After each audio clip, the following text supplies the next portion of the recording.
আজকে এক মা আমার মাদ্রাসার মাহফিলে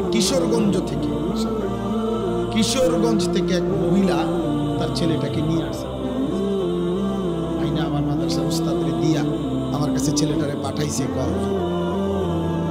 আমার কলিজা ছাড়া সন্তান, আমার সারাটা জীবনের সন্তানরা আমি করছি, বড় করছি, সন্তান কোনোভাবেই আমার কথা শোনে, আমি একটু খুশি। তো এই কথা বলতে গিয়ে যে মহিলা কাঁদলো, চোখের পানি, আমি শুধু ওই ছেলেটারে বলছি, রে বাপ, তোমার আমি কোনো কথা শুনতে চাই না, আমি শুধু এতটুকু কথা বলছি। আমি বলছি ওই ছেলেরা, আমি বাপ, তোরে আমি বললাম আমার নাম মনে রাখিস, যে মায়ের চোখের পানি ফেললে এতটুকু, যদি আল্লাহর কসম যদি ফিরে না আসো, মার কথা মতো আল্লাহর নাফরমানি যদি না ছাড়ো, আমি বললাম তুই পথে পথে ভিক্ষা করবি।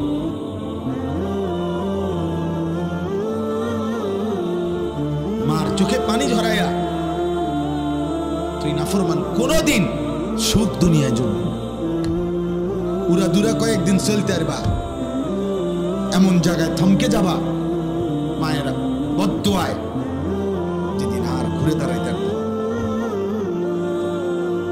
কয়শো নজির লাগবে তোমার, কয় হাজার দলিল লাগবে, বাপেরে কষ্ট দিয়ে সুখে থাকবা, হ্যাঁ,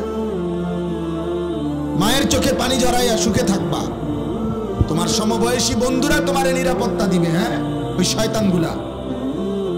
সারাদিনে যেই বন্ধু এক ওয়াক্ত নামাজ পড়ে না, ওই বন্ধু হয়তো শয়তান। সারাদিনে মোবাইলে নারী ছাড়া, ছবি ছাড়া আর কিছু দেখে না, যে হয়তো শয়তান, তো ইবলিস। ও কিসের বন্ধু হবে, ও কিসের আবার বন্ধু? এটা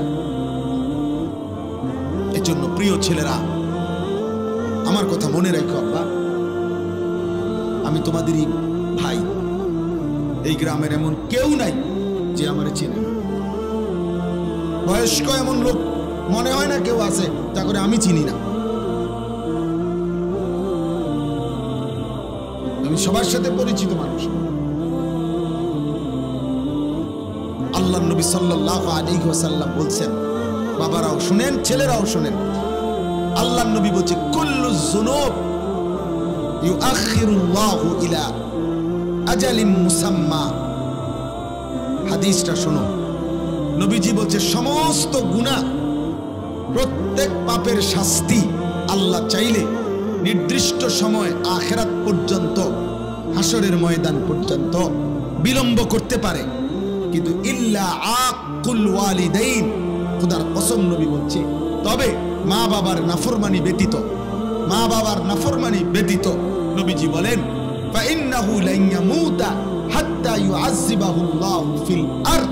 নবীজি বলেন, মা বাবারে কষ্ট দিছে, চোখের পানি ফেলছে, মা বাবার নাফরমান সন্তান, নবীজি বলছে তার মৃত্যু হবে না, তারে আল্লাহ জমিনে বেইজ্জতি না করা পর্যন্ত। তোকে আল্লাহ জমিনে বেইজ্জতি,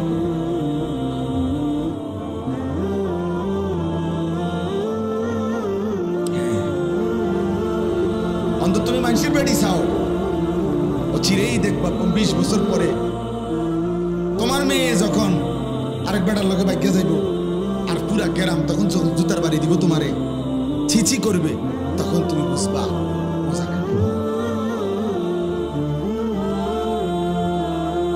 আমার পাপের শাস্তি কোন হান দিয়া বাইর হয়, তখন টের পাও।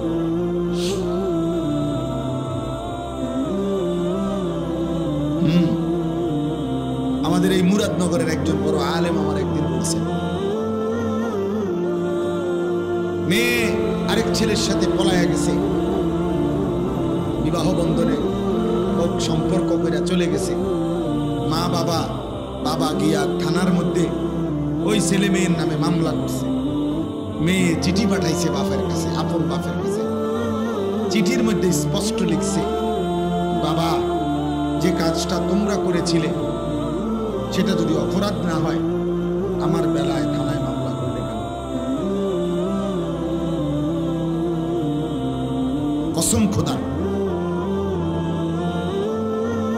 কি বুঝলেন? মানে তোমরা মা বাবাও তো কি করছিলা? এরকম হারাম প্রেম করেই ভাগ্যে গিয়া বিয়া করছো। এখন আমিও সেই কাজটা করাতে আমার বেলায় মামলা করব, ওই বাবা কি জবাব দিবে? হ্যাঁ বলো না বাবা, তোমরা একটা ছেলে বলো, কোনো জবাব হইতে পারে? এই বাবা এই সমাজে কি পরিমাণ বেইজ্জতির শিকার হবে, এই বেচারার সারা জীবনের অর্জন কি হবে তখন? এই জন্য বললাম আমি, মৃত্যু আমাদেরকে বরণ করতেই হবে, আমাদেরকে কিন্তু চলে যেতে হবে। আমরা স্বীকার করি বা না, বুঝি কিংবা না বুঝি, আমরা মরে যাব। কিশোর ভাই, যুবক ভাই, নওজওয়ান, বয়স্ক বাবা, পর্দার আড়ালের মা বোন, আমাদেরকে চলে যেতে হবে, চলে যেতে হবে। কোনোভাবেই নিকটাত্মীয় স্বজন বন্ধুরা আমাদেরকে ফেরাইতে পারে। আমি যে আয়াত পড়ছি সূরা ওয়াকিয়া, কোরআন কারীমের 56 নম্বর সূরা, 27 নম্বর পারা, এই সূরার 5টা আয়াত পড়ছি। এই আয়াতের মধ্যে আমি বুঝাইতেছি আপনাদেরকে, এই আয়াতের মধ্যে মূল বক্তব্য মৃত্যুকালীন একটা অবস্থা আল্লাহ তুলে ধরছে।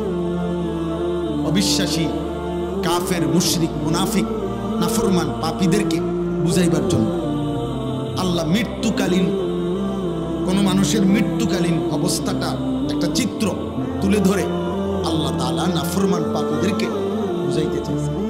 এই 5টা আয়াত, আমি সেটাই বলে আমার কথা শেষ হবে ইনশাআল্লাহ। সূরা ওয়াকিয়া, সূরাটা অনেক ফজিলতপূর্ণ কোরআন শরীফের একটা সূরা, অনেক দামি সূরা। আমাদের নবী সাল্লাল্লাহু আলাইহি সাল্লাম বলছেন, যে ব্যক্তি প্রত্যেক রাত্রে একবার এই সূরা ওয়াকিয়া পাঠ করবে, নবী ওয়াদা দিছে, মান ক্বারাআ সূরাতাল ওয়াকিয়া ফি কুল্লি লাইলাতিন লাম তুসিবহু ফাকাতুন আবাদা। নবীজি বলছে, সূরা ওয়াকিয়া যে প্রত্যেক দিন রাতে পড়বে, আল্লাহর নবী বলছে তাকে কখনোই দারিদ্রতা, অভাব স্পর্শ করবে না। এজন্য যুগ যুগ ধরে মাদ্রাসাগুলোর মধ্যে, বিশেষ করে কওমি মাদ্রাসায়, যুগ যুগ ধরে মাগরিবের পরে এই সূরা পড়া হয়।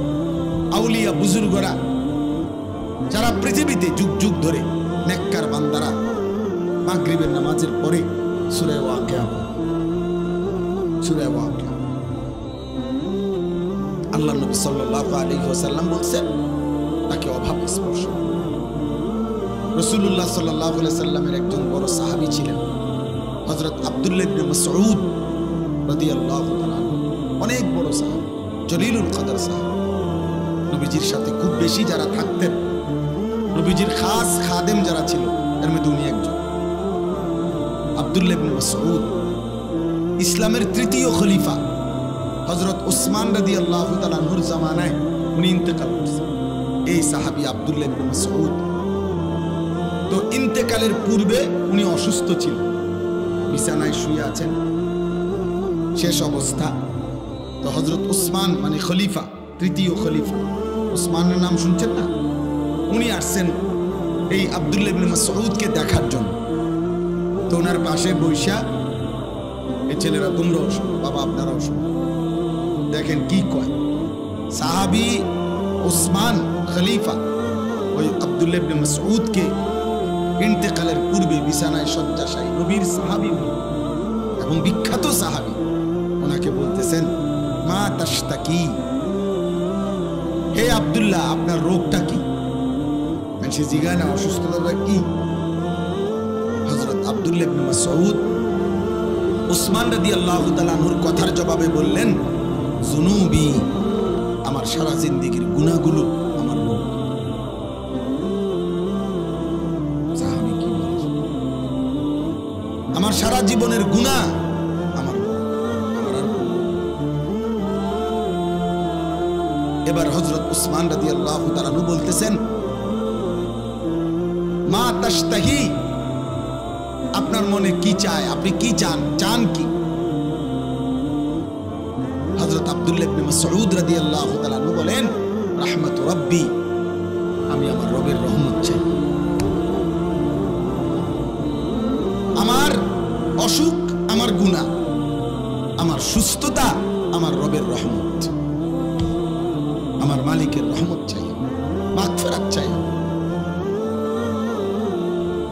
এরপরে হযরত উসমান রাদিয়াল্লাহু তাআলা আনহু বললেন, হাল আদউ লাকা তাবিবান। হযরত আব্দুল্লাহ ইবনে মাসউদকে বলেন, আমি কি আপনার জন্য একজন ডাক্তার ডাকবো? যেহেতু তিনি খলিফা, বড় ডাক্তার আছে ওনার কাছে রাজ দরবারে, তো আমি কি আপনার জন্য একজন ডাক্তার আনবনি? সাহাবী কি কয় শুনুন, আত-তাবিবু কাদ আমরাদানি। হে উসমান, ডাক্তার সাহেবই তো আমারে অসুস্থ বানাইছে, আমারে ডাক্তারই তো কি বানাইছে, অসুস্থ বানাইছে। আপনি কারে আনবেন? কে সে? এই কথা বলে কাকে বুঝাইছেন উনি? আল্লাহকে। কাকে? মূলত রোগ দেয় কে, সুস্থতা দেয় কে, এইটাই বুঝাইছে। আল্লাহই তো সুস্থ করবেন, আর তিনিই তো আমাকে রোগাক্রান্ত করেছেন। আমি আলগা লোক ডাক গেলাম, আলগা লোক ডাক গেলাম। ওনাদের ইয়াকিন ছিল আমার অসুস্থতা আমার আল্লাহর পক্ষ থেকে, আমার সুস্থতাও আমার আল্লাহ। ইসলামের ইতিহাসের একজন বড় বুজুর্গ ছিলেন রবি ইবনে খাইসাম রাহমাতুল্লাহি আলাইহি। কিতাবে আছে ওনার মৃত্যুর সময় এরকম উনিও যখন শেষ অবস্থায়, ওনার সন্তানরা বলছে, আব্বা আপনার জন্য আমরা একজন ডাক্তার আনবো। রবি ইবনে খাইসাম রাহিমাহুল্লাহ উনি বলছে, বাবা শোনো, ডাক্তার ডাকলাম হইলে আমিও, কিন্তু আমি একটা কথা চিন্তা করে দেখছি, যে ডাক্তারকে ডাকবা, ওই ডাক্তার আর আমি রোগী, ও চিরেই আমরা দুইজনেই মৃত্যুবরণ করব। কাজেই আমিও যেহেতু মরে যাব, ডাক্তারও যেহেতু মরে যাবে, ধরে ডাক্তার লাভ কি? তার চাইতে চলো আল্লাহরে ডাকি। কাকে ডাকি? স্রোতের গতি, কক্সবাজার সমুদ্র সৈকত অনেক সময় বিপদ সীমার একটু দূরে চলে গেল স্রোতের, ওই লোক আর ফিরতে পারে। অহরহ এমন হয়, শেষ পর্যন্ত ইউনিভার্সিটি পূর্ব ছাত্র অনেক হয়েছে, এই কিছুদিন আগে দেখছি ডুবে গেছে, আর খুঁজে পায়নি, স্রোতে টেনে নিয়ে গেছে। এজন্য গুনাহ সবগুলোই মানুষ করছে, অপরাধ সব কালেই মানুষের মধ্যে ছিল না। তোমরা যা করতেছো এটা বাড়াবাড়ি করতেছো, বাড়াবাড়ি করতেছো। সেই ভোর ঘুম থেকে উঠে রাত 11টা পর্যন্ত, 12টা 1টা পর্যন্ত তোমার সাথে তোমার মা বাবা, আত্মীয় স্বজন, বংশ, আল্লাহ, রাসূল, নবী, কোরআন, কিতাব, ওযু, নামাজ, পাক নাফাক, হালাল হারাম কোনো ধারণা, একেবারেই মুক্ত স্বাধীন নিজের মতো চলতেছ। এই স্রোত বললাম, তুমি একদিন এমন পিছলা খাইবা আর সোজা হইয়া দাঁড়াইতে, একদিন এমন হতাশায় ভুগবা, এমন ধুকে ধুকে কাঁদবা। আমাদের এই মৌলানা ইয়াহিয়ার সাথে আমার অনুমতি, শত শত ছেলের সাথে হোয়াটসঅ্যাপ গ্রুপ আছে, যাদের সাথে সে কথা বলে, আমি দায়িত্ব নিয়েছি। একসাথে কমপক্ষে 300-এর উপরে বেশি ছেলে আছে, তারা কথা বলে, সে হালাত, ছেলেদের সাথে ভালো মন্দ, তাদের চলাফেরা, চাল চরিত্র।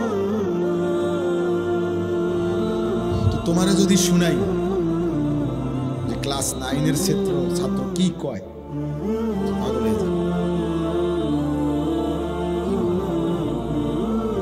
অসভ্যতা, জিনা, ব্যভিচার, নোংরামি।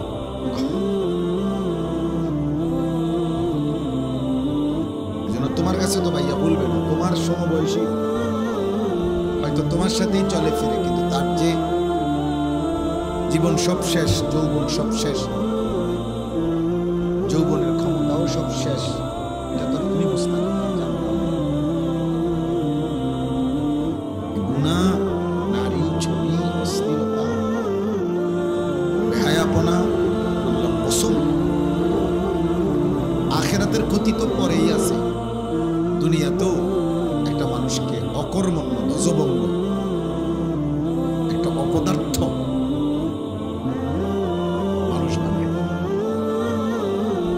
যদি একটা বিবেকবান ছেলে হও, তুমি বর্তমান সময়টা প্রতিদিন একদিনের কমপক্ষে 10টা চ্যানেলের খবরের দিকে দেখো, খবরে কি করে দেখবা চারিদিকে পারিবারিক অশান্তি, পরকীয়া, পুরুষ অন্য মহিলার লগে, মহিলা অন্য পুরুষের লগে, ছেলে মেয়ে, মানে অর্থাৎ সর্বত্র মানুষের জীবনটা দুর্বিষহ। কেউ মনে হয় যেন তৃপ্তি পাচ্ছে না, অতৃপ্ত।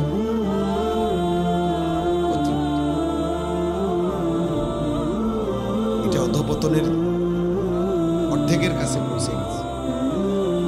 এই দেওয়ার ভেঙে যাবে। এই সমাজের এই হালাত হইলে তোমরা গ্রামগঞ্জের ছেলে, তোমরা তো এখানে গ্রাম অঞ্চলের ছেলে, আশপাশের গ্রামে গ্রামে তোমাদের চুল চেহারা যদি এমন হয়, তোমরা গ্রামগঞ্জের মানুষ হলেও যদি এক ওয়াক্ত নামাজ পড়তে মন না চায়, তাহলে কোটিপতির সন্তান, বিত্তশালী, তাদের কি হবে? তাদের হালাত কি? অথচ অনেকের বাবা আছে অল্প আয়ের মানুষ, কষ্ট করে উপার্জন করে নিজে না খাইয়া, নিজের হয়তো একটা গেঞ্জি, একটা লুঙ্গি, কিন্তু সন্তানের জন্য সব উজাড় করে দেয়। কিন্তু তোমরা যা করতেছো এর বিনিময় ঠিক আজ হোক কাল হোক পস্তাইতে হবে, আফসোস করতে হবে। তোমার আব্বা তোমার সমবয়সী না, কাজে স্বাভাবিক হিসাব হইল হতে পারে, স্বাভাবিক হিসাবে তোমার আব্বা তোমার আগে খবর চলে যাবে, কিন্তু তোমার কপাল নিয়ে তুমি থাকতে হবে। অভাব, দারিদ্রতা, দুর্ভিক্ষ সারা পৃথিবীতে ধেয়ে আসছে। গতকালকেও আমি শুক্রবার গতকালকে আমেরিকার একজন আমেরিকায় প্রবাসী আমাদের গুরুত্বপূর্ণ শিক্ষিত একজন ব্যক্তি, ওনার সাথে কথা বলছি। এই মুহূর্তে এক ভরি স্বর্ণের দাম 2,09,000। ব্যাপারটা কি? হ্যাঁ, ব্যাপারটা কি? আশ্চর্য রকম, মানে এক ভরি স্বর্ণের দাম 2,09,000 টাকা।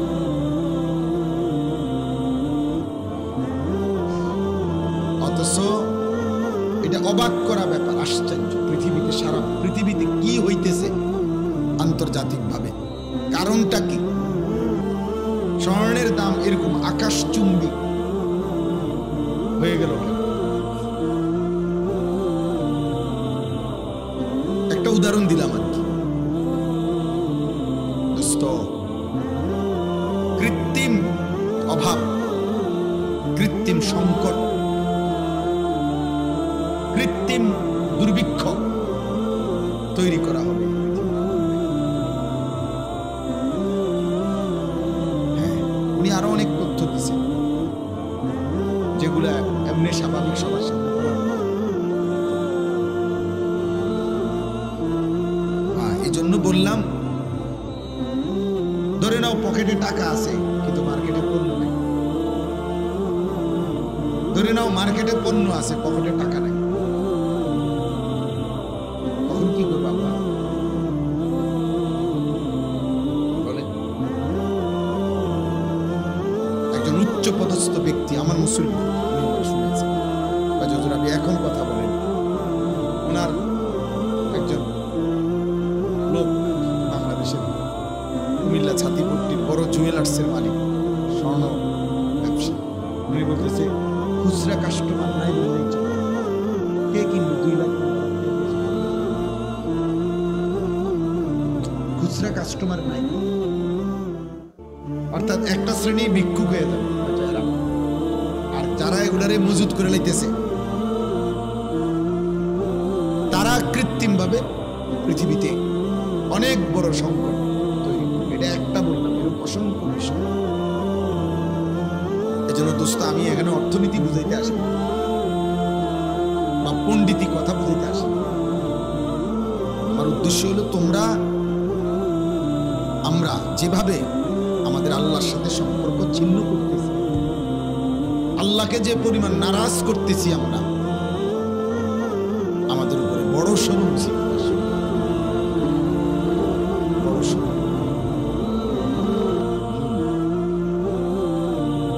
যেদিন একটা রুটির জন্য মাইলের পর মাইল হাঁটতে হবে, সেদিন আর চুলের ফ্যাশন থাকবে।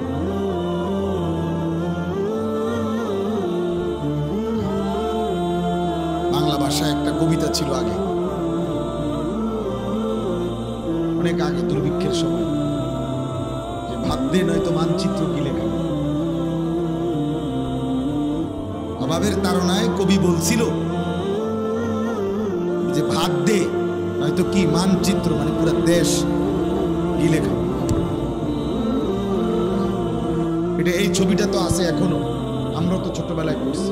1974 সালের দুর্ভিক্ষে কুকুরে এবং মানুষে একই ডাস্টবিন থেকে পচা লাশ আর পচা খাবার তুলে খাইছে। শিল্পাচার্য মনে আছে এই ছবি? আমরা ছোটবেলায় স্কুলে পড়ছি, প্রাইমারি স্কুলে, আমিও তো পড়ছি। 74-এর মনন্তর, 74-এর দুর্ভিক্ষে এই কয়দিন, 74 সাল তো এখনো 50 বছর আগে,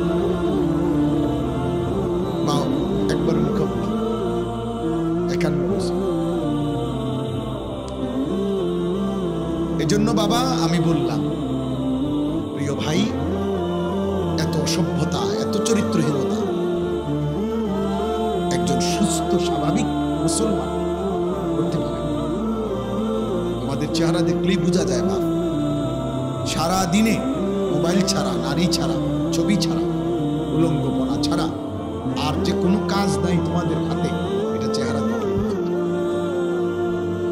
তোমাদের অসংখ্য ছেলের চেহারা দেখতে বোঝা যায় গত 6 মাসে না, গত 2-4 বছরে কোনোদিন 5 ওয়াক্ত প্রতিদিন নামাজ পড়ছো কিনা তার কোনো চিহ্ন তোমাদের চেহারা।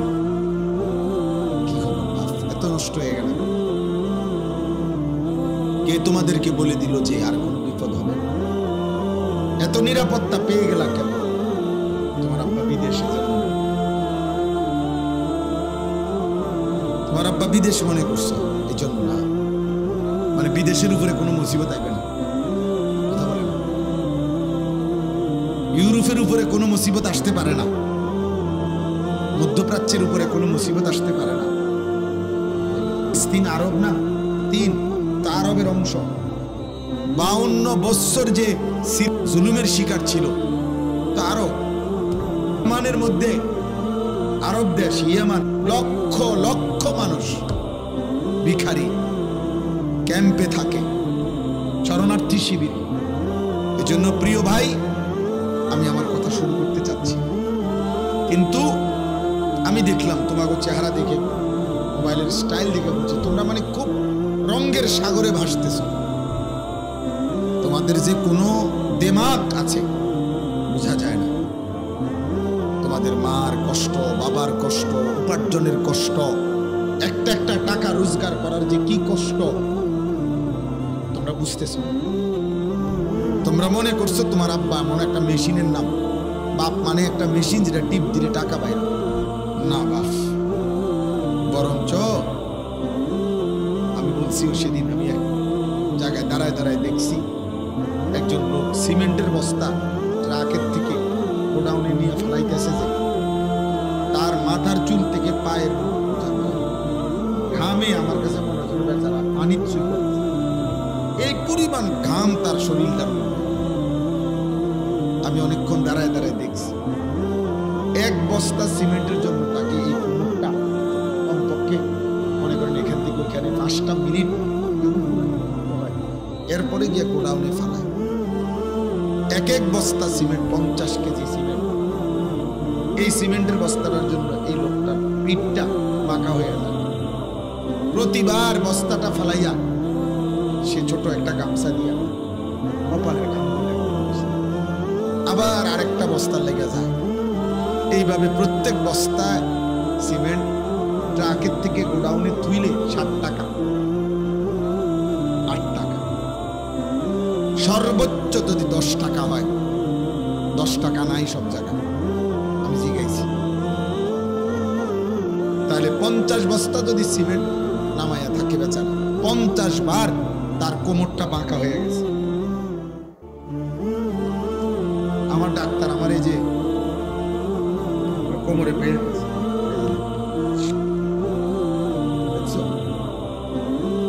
আমি তো কোনো গাড়ি নেই,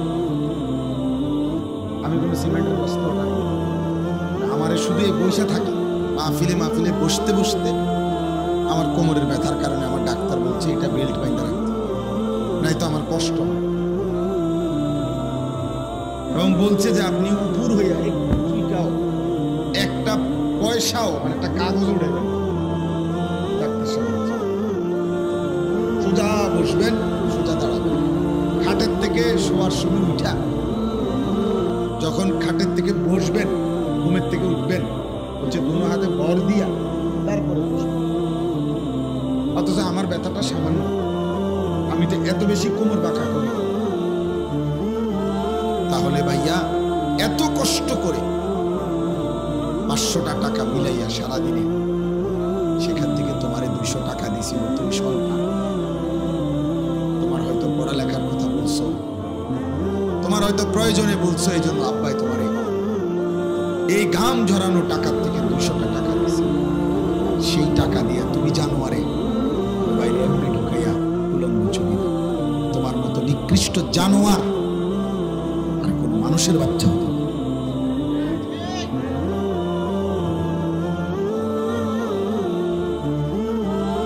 এত বড় নিকৃষ্ট হাইওয়ান পশু, এত বড় চতুষ্পদ জন্তু কোন মানুষের বাচ্চা হতে পারে? করলিটা কি বেটা? তোর বাবার কি পরিমাণ খাম ছুটছে।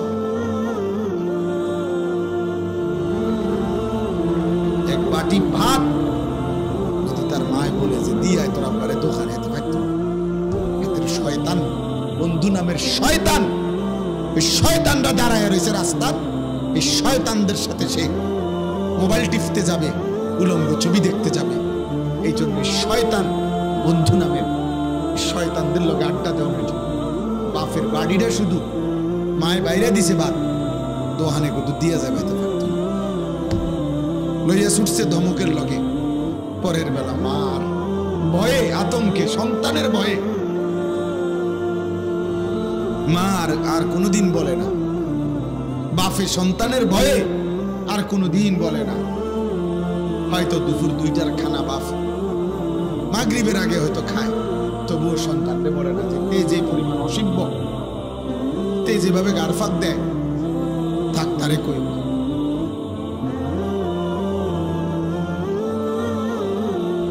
আজকে এক মা আমার মাদ্রাসার মাহফিলে কিশোরগঞ্জ থেকে এক মহিলা তার ছেলেটাকে নিয়ে আসে, আইনা আমার মাদ্রাসার উস্তাদরে দিয়া আমার কাছে ছেলেটারে পাঠাইছে। আমার কলিজা ছেঁড়া সন্তান, আমার সারাটা জীবনের সন্তানকে আমি ইয়া করছি, বড় করছি, সন্তান কোনোভাবেই আমার কথা শোনে, আমি একটু খুশি। তো এই কথা বলতে গিয়ে যে মহিলা কাঁদলো, চোখের পানি, আমি শুধু ওই ছেলেটারে বলছি, রে বাপ, তোমারে আমি কোনো কথা শুনতে চাই না, আমি শুধু এতটুকু কথা বলছি। আমি বলছি ওই ছেলেরা, বলছি বাপ, তোরে আমি বললাম আমার নাম মনে রাখিস, যে মায়ের চোখের পানি ফেললে এত ভুল, যদি আল্লাহর কসম যদি ফিরে না আসো, মার কথা মতো আল্লাহর নাফরমানি যদি না ছাড়ো, আমি বললাম তুই পথে পথে ভিক্ষা করবি।